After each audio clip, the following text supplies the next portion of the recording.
far too much baggage.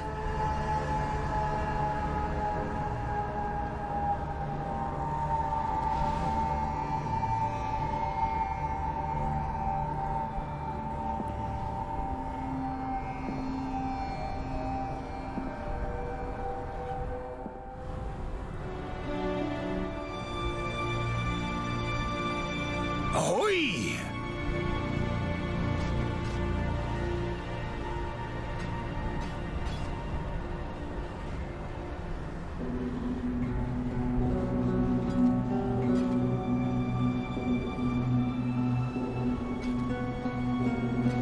If you're thinking about dying, trust old Whalem. Don't.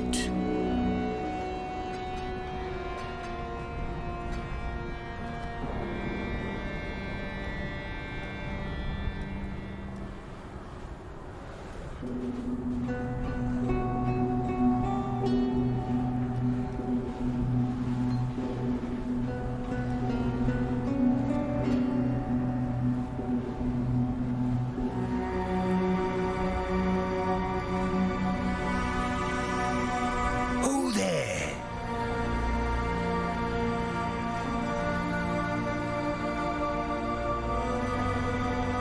Always keep your eyes on the horizon.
Can I not have but a moment's respite?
Exile!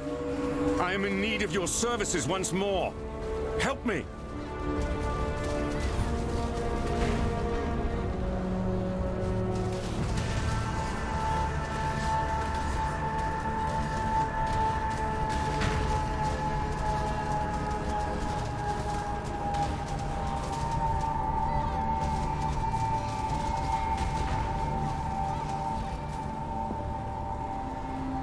Far too much baggage. Phew. I would thank God for you, my friend, if that weren't too on the nose. I felt for sure that this time it was my turn to depart our world. Kitava's cultists surrounded Lani and I a while back. We split up and I led a distraction so she could make best her escape. Funny, I really should have considered my own plan for evasion once I'd allowed her hers. In any case, it is good to see you again, Exile. Let us talk more in a safer space. I shall meet you back at the docks.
Now that the Brine King is nothing but crab meat, his sunken domain, the ancient city of Suartha is ripe for the plundering. My granddaddy once dedicated a good portion of his sailing life trying to hunt down the location of that monolithic city. Then, while he were otherwise indisposed, yours truly tried to follow in his gnarled footsteps, track down the teardrop, a pearl as big as your head, carved with the clues to the city's subaquatic location. I was this close to completing my grandfather's legacy when those damn Templar privateers raided me ship and took off with the teardrop, threw it in their reliquary here in Theopolis. As it were, now's the perfect time to retrieve that dazzling pearl. Think you can nab it for me? I'll make it worth your while. Maybe tick it off the list of things you owe me.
Good tidings to you.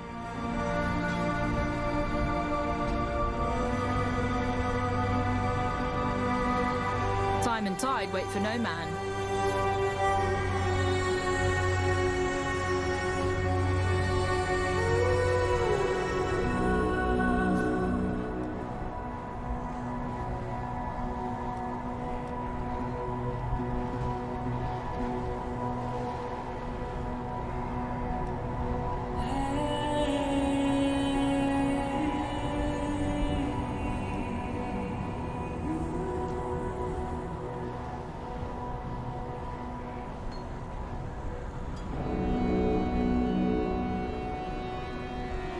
Good tidings to you. Were a long time ago now, but them privateers took the teardrop, threw it in the reliquary, then took yours truly and threw me in those goddamn slave pens. Far as I can tell, they never did work out what the teardrop were for. Lucky me, I suppose. It was tough, but with the help of a few other undesirables, I managed to find me way out of them pens and into the reliquary. Made an attempt to burgle back what was burgled from me. Boy, did we sure underestimate the size of them guards the Templars had on the place. Only I managed to escape unscathed. My accomplices weren't to be so lucky, and they ended up in Ray classed, much like yourself. Fact, I believe you may have crossed paths. Creighton? Elira? Oak?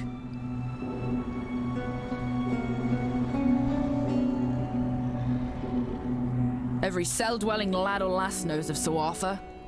They call it a city, but it was more of a slaughterhouse than anything else.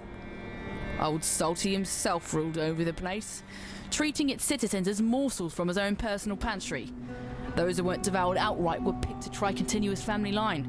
They became fishwives like that pretty young Nessa near ended up being. Well, the Brine King, as you know, was forced into a slumber neath the ocean, and the city was said to have joined him there as well.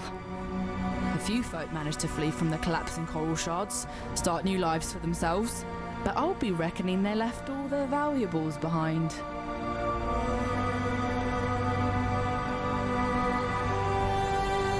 Time and time. Was a time when the ladies would be begging for a bit of old Whalem, but I ain't felt the warm caress of a woman in a long time, and it wounded me dreadful. During my time on the sea, I heard tale of Queen Exile and her penchant for using this land as a kind of vault for all her special shinies.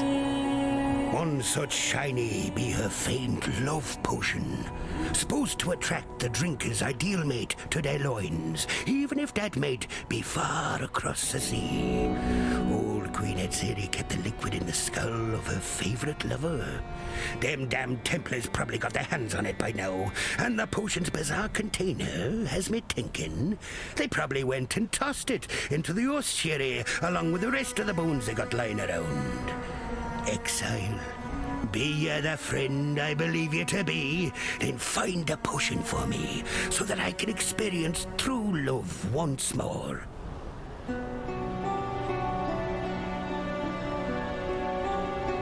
Good to see you still kicking.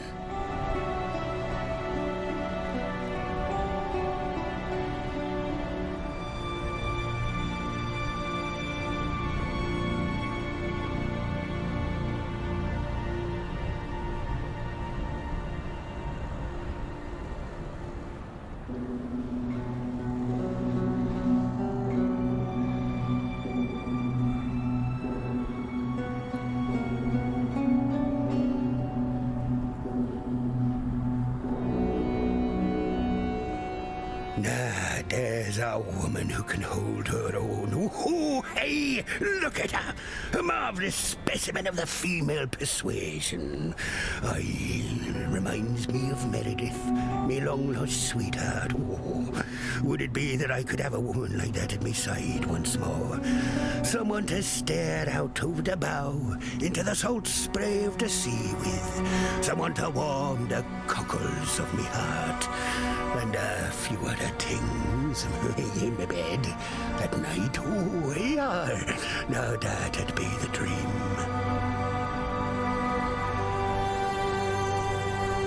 Lousy, good-for-nothing blackguard.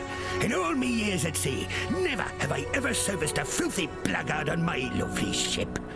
If the Brine King still drew breath, I tell you, having this Bannon aboard would be an affront to the Lord of Salt and Scale. Him and his kind have hung, drawn and courted too many of ours. I don't rightly trust him. Not at all. Me thinks Lily is fixing to have her way with that damn blackguard. Well, I tell you, not if I have anything to say about it. Look at me. Never thought I'd see the day when old Whalem were to be the prudish grandfather. Yet here we are. Damn conscience will be the death of me.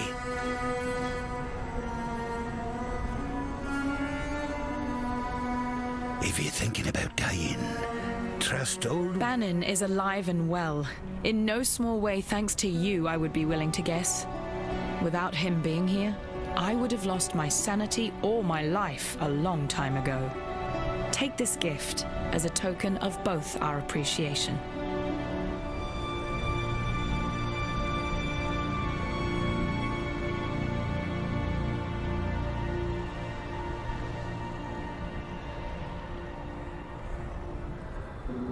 Now that you have returned, and we have managed to sturdy ourselves once more abreast this mighty ship, I ask of you one more favor. Find that traitor Violenta and kill her. Though I wish to see her dead as revenge for her insurrection, Violenta has become something far worse under the radiation of Kitava's gaze. She must be stopped. For freedom.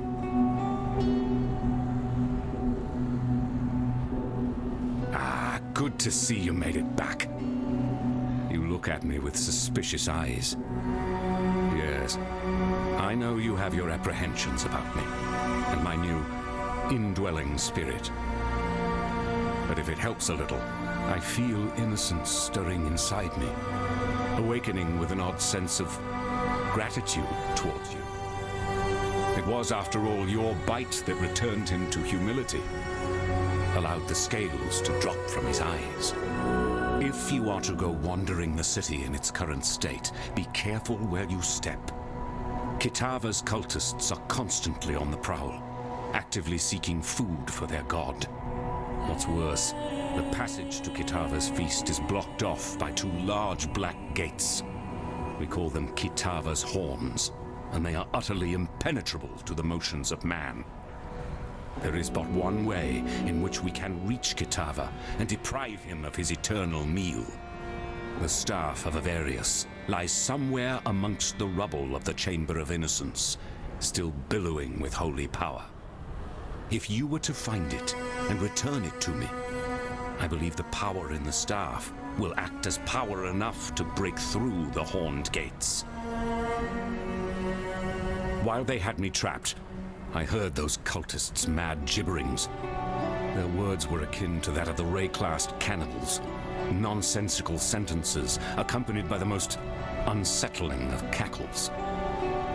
I fear that they have indulged too deeply into Kitava's famed habit and caught the laughing plague that so often accompanies men and women who choose to engage in the consumption of human flesh. As I'm sure you've noticed, that damnable god Kitava no longer resides on the rooftops as last you were here. No, the monster has acclimatized himself to Theopolis. He has set up quite the banqueting table for himself. It appears he believes he has a lot of consumption to catch up on. Best I can tell, his new residence lies through the ravaged Oriath Square and past the canals, now the feeding troughs. Heed my warning, friend. Tread lightly through that area, for those cultists are out and about once more, actively seeking food for Kitava to devour. I wouldn't blame you for being curious about the god now dwelling within me. In truth, I'm honored to have been chosen to be Innocence's vessel. You may hear this and think I sound like a pious Templar fool, but it is hard to remain an unbeliever when the gods walk around you, and indeed one sleeps inside you. No need to fear, however. Our poor purity god surely regrets the actions of his past. I can't see him, but I can feel his spirit, wounded and cowering somewhere inside me. At night, I hear him whimpering over his wounds. I must say you hurt him good. But as much as I feel his pain, I also feel a budding newness in his heart. He is growing again, and relearning the compassion for humanity that he had long since lost. The Chamber of Innocence is exactly where you left it, though cultists and vandals may have had their way with it since last you visited. Innocence himself no longer cares for the place. In fact, I feel a pained revulsion for it, hence why I cannot go myself. But I'm certain you are more than capable of forging a path through that broken temple once again. Back when the cultists took control of the city, the very ground itself shook, as if pained by some dark abomination. The gnarled horns of Kitava erupted from the earth like spiraling pillars of corruption, weaving together a barrier impeding travelers from moving through the city. Don't ever give up. Then it is as I feared. Kitava's strength has grown insurmountable in our absence, and his horns now deny us entry to his feeding trough. Evidently, the hungry god has grown picky about what crumbs now travel towards his burgeoning throat. It is this strength that concerns me. I have spoken with our friend Bannon over there, a willful vessel of my misguided brother. I knew eventually we would need to enlist my brother's services, though I had hoped we need not do so this soon. Yet, it seems that we have no other choice. We must invoke my dormant brother, slumbering within Bannon's frame. Kitava's horns are a thing of great corruption, which only Innocence's purity can dispel. Before we proceed, I feel I must confide something in you. Bannon wishes me not to speak of it, as he is willing for the sacrifice. However, I feel you should know. Once we invoke Innocence, once we dredge him up from his cocoon inside the soul of Bannon, the man shall cease to be. Only the god shall remain. Do you understand what I say, Exile? If we take this path, Bannon will die. Excruciatingly so. Burnt with purity from the inside out. As I said, Bannon is willing to commit his life to this cause.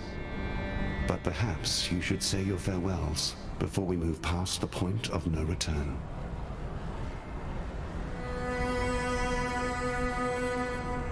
Remember, humanity needs us. Freedom comes to those who... Good tidings. Good to see you still. We live in Greetings.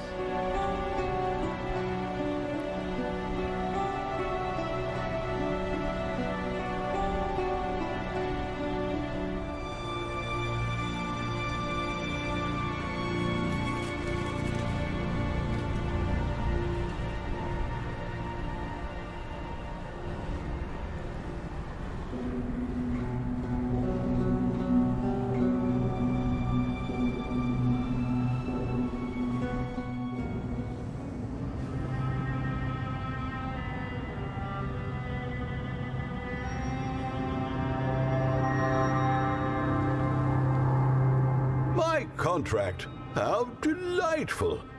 A shrewd man knows when to be discreet, but I like you, Exile. I like your bravado, your gumption, your get-it-done attitude. You deserve a little background. I was aboard my vessel, the Fair Marilyn, when I saw the first plumes rising above my beloved Theopolis. And thank innocence, what those savages did, it is indefensible. But it strikes me that within such a tragedy lies an opportunity. The theocracy is all but dead, thanks to you, but the military structure, in large part, remains intact.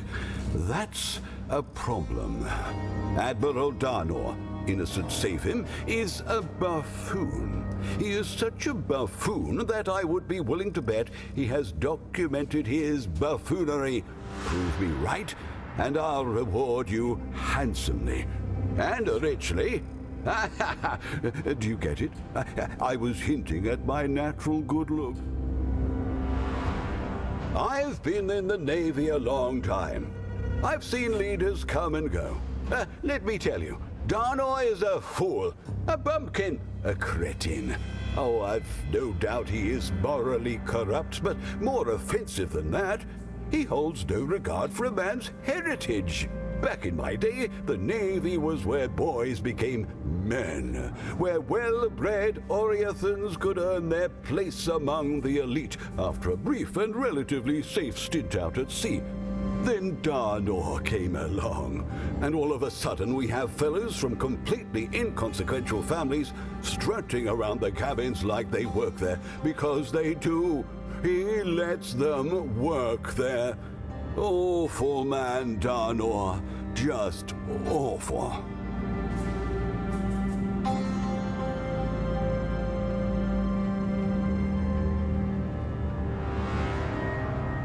Happy hunting. Been good having my old picks back. Real good. Just not good enough. It's like there's a lock inside me and not even my beautiful antique picks can open it. But I've been thinking about it long and hard, and I reckon I know what might. Revenge. One of me old crew recently got out of the game, living a life of luxury now while everyone around him is suffering and struggling just to survive. That should have been my life, but he took it from me when he took my picks. I want to send him and the rest of my old crew a message. So, rather than take something, we're gonna leave something. Something that'll put the fear of sin into the lot of them.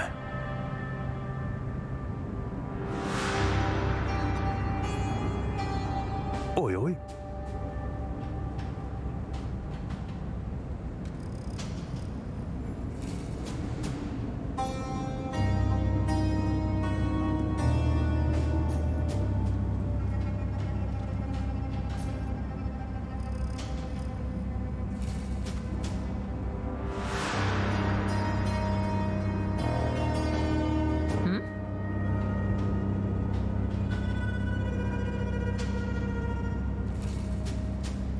Hope this ain't all on me.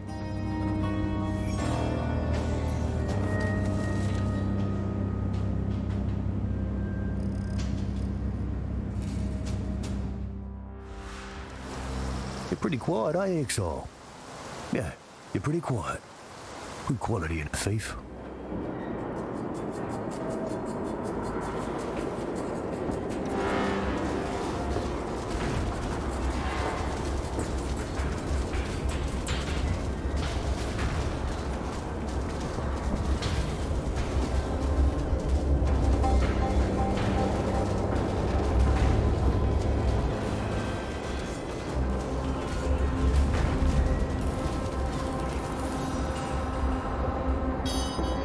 Incoming.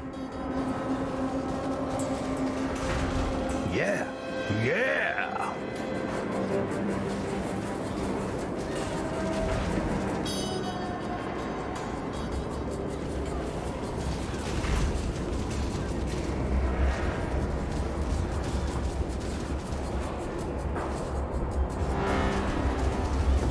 I've got the best of you.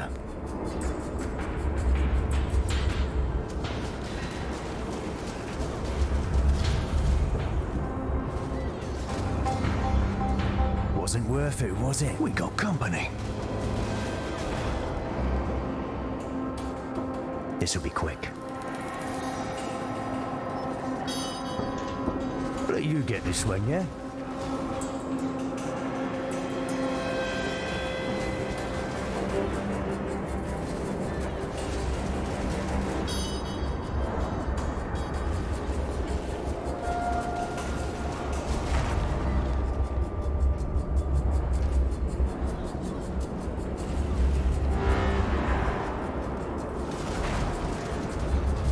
Too easy.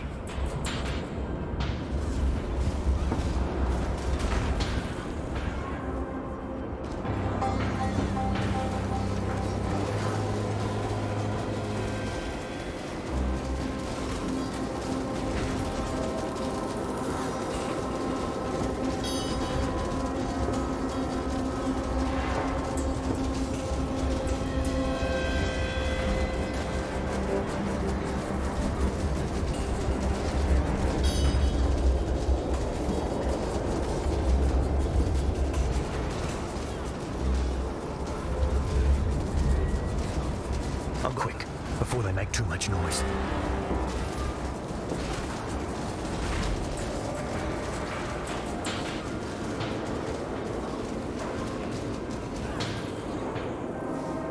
Let you get this one, yeah?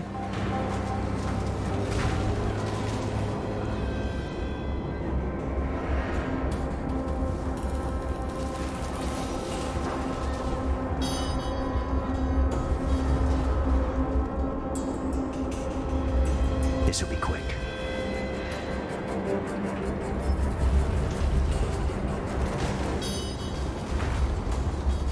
Too easy. Shouldn't be a problem.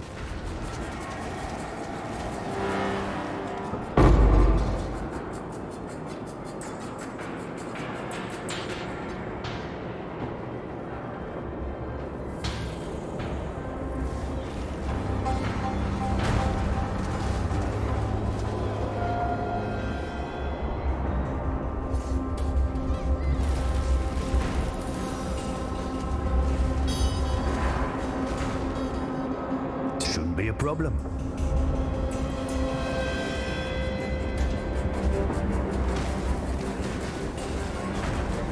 We got company.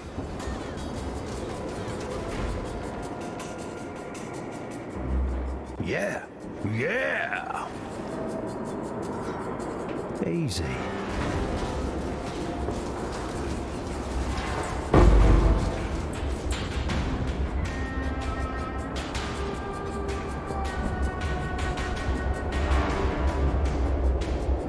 Not quick, but not hard.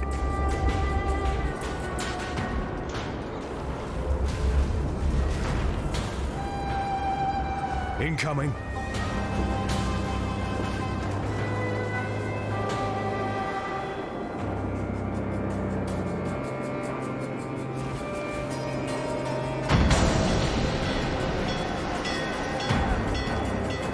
For you. Oh, bloody do it, mate! On it.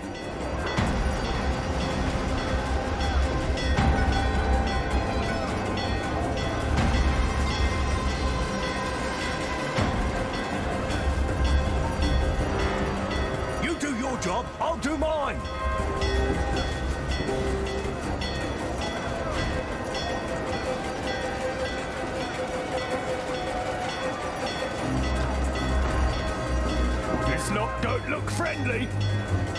Dead now, ain't you?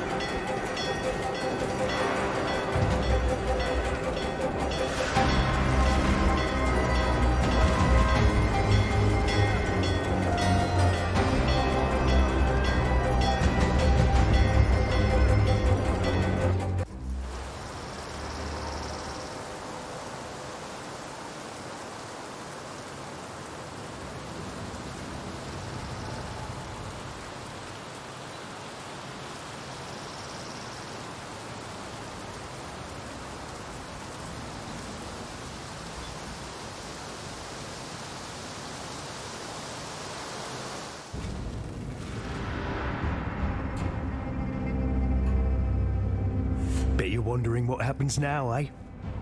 Interesting little toxin we left. Slowly fills the air, then the lungs. Never leaves the body. Just keeps building up.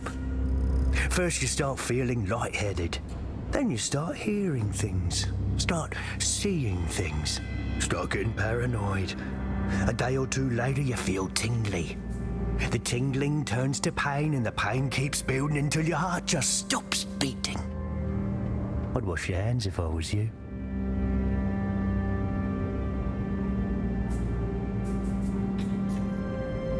Good chat.